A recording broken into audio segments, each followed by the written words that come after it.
buli musajja gwenfuna ateekwa okufa naye bwe najja wano mu kyaki gwali mulundi gumu saasobola okulaba nafuna omusajja n'anyanjula bulungi naye simanyi nti oba yanaafa oba taafe naye ndudde naye oba simanyi njagala mmanyi oba njagala oba tanjagala Musumba.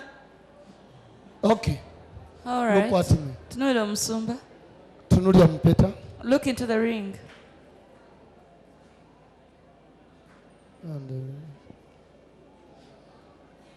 Okay. Oyagala kumanya bawo bakwagala. You want to know the husband loves you. Njagala okumanya oba njagala oba tanjagala. Stand aside. Teka wansi akatambala ko. Put your handkerchief down. Kawe muweereza wali. Yimirira ntunuulidde. Look, you face the pastor. Chuko tunule bot. Mutwe gwokka. Like that. Koma weno. Turn. Era tunule eri. Turn again. Kati ddamu direction gye nkugambye. Eyasoose. Come back in your position. Okay, chuko tunulya ddala eri otukuba omugongo. Sika omugongo gwe gwonna. Use scan her back.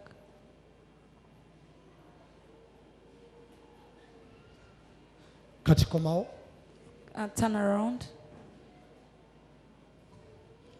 Njagala show camera one. Njagala webaka. I want her to sleep there. Okutuuko wansi. Put your ear down.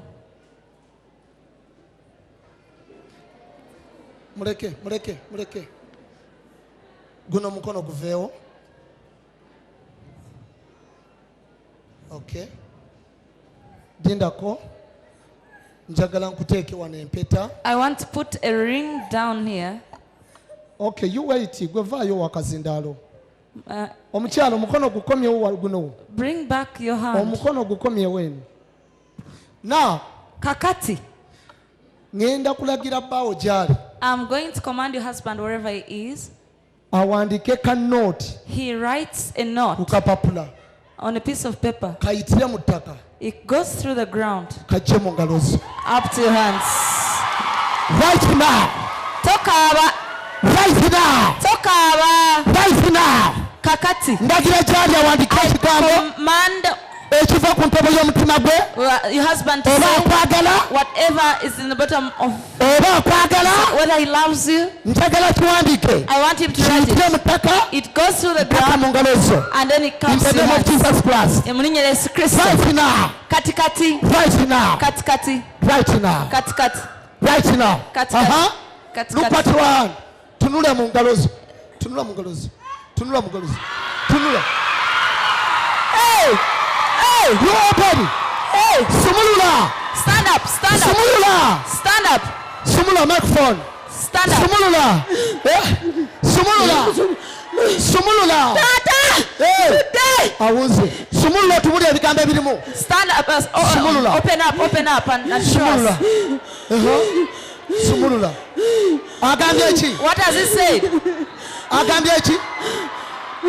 Agambye ki? I don't love you. Okay. I love my wife. Namanje. Hallelujah.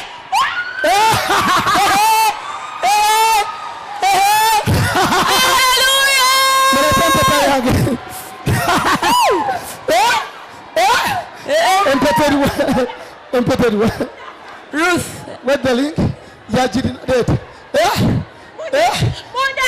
Mudak.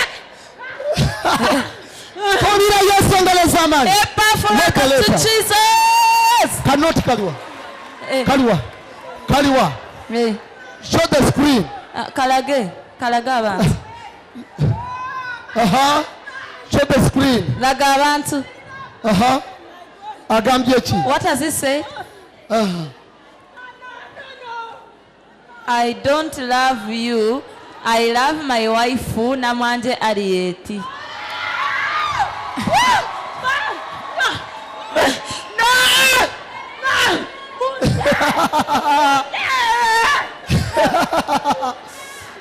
This is a revival Kusan church. Can you say a revival? Take care for deliverance. Let her come down. Keep her there. She's not yet settled. Not for darkness. What Jesus does. Microphone. Akazinda. Microphone. What do you have to say about it? Is there somebody to comment on this? Hey, what do you have to say?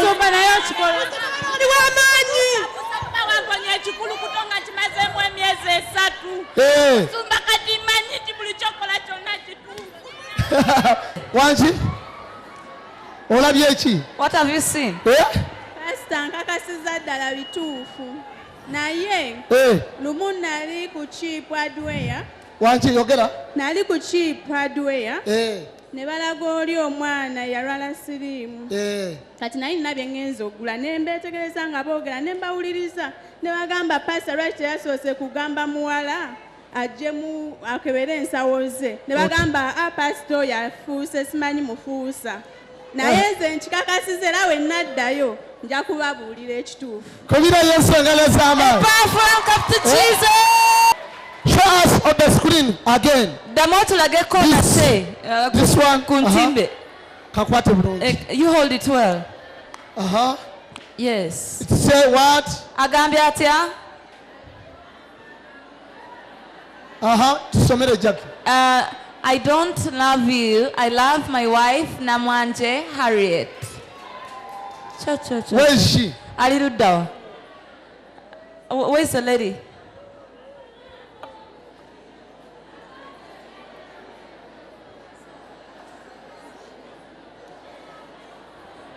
Do you know Namwanje Harriet? Namwanje Harriet omumanyi. Wanji? Namwanje Harriet omumanyi? Wanji? Siye mujjawo?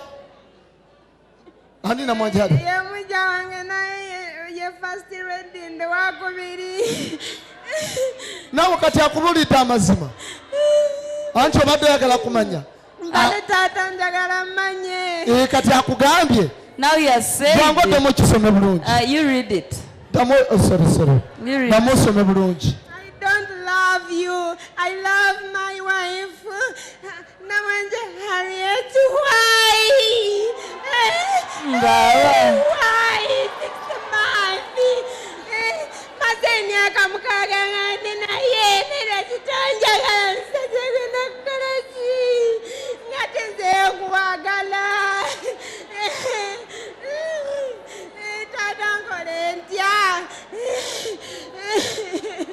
Kati akubulidde amazima. He has told you the truth.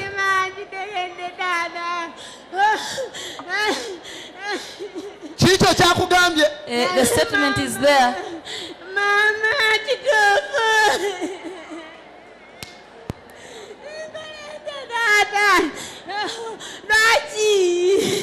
Lwaki ongambye bw'otyo omusajja gwe?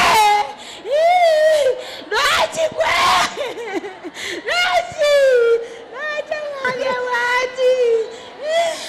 Ddala lwaki nkole ntya? Nsalawe nayagala bw'eti. Nga ne weesiŋala omusajja n'aŋŋambako mugambe saagala nina omusajja wange. So gwe tonjagala, my God.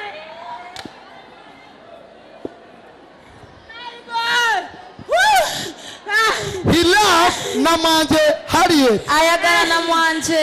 Betakwagala. He does not love you. Kituufu kyembadde njagala mmanye. Mama ndaba. Yeah. Bituufu taata. Somebody say hallelujah. Hallelujah. Somebody say hallelujah. Hallelujah. Somebody say hallelujah. Hallelujah. Era obadde tomanyidinira ne mujange nga nabikwese nga ntya nemutuufu obijjayo. Bameka balabye omukyalo ono? How many of you saw this lady? Now you are free from today. Kati oli wa ddembe okuva n'olwaleero. Genda Mukama akuwa omusajja. You go let God give you a man akwagala. That loves you for real. Naye oyo this one takwagala. Loves his first wife. He does not love you. Buli azze wano yenna. Whoever has come here, ogenda kutegeera. You are going to understand. Omuntu akwagala. The person who loves you. N'atakwagala. And the one who does not love you. Ogenda kutegeera. You are going to understand ensibuko y'okubonaabona. The source of your suffering.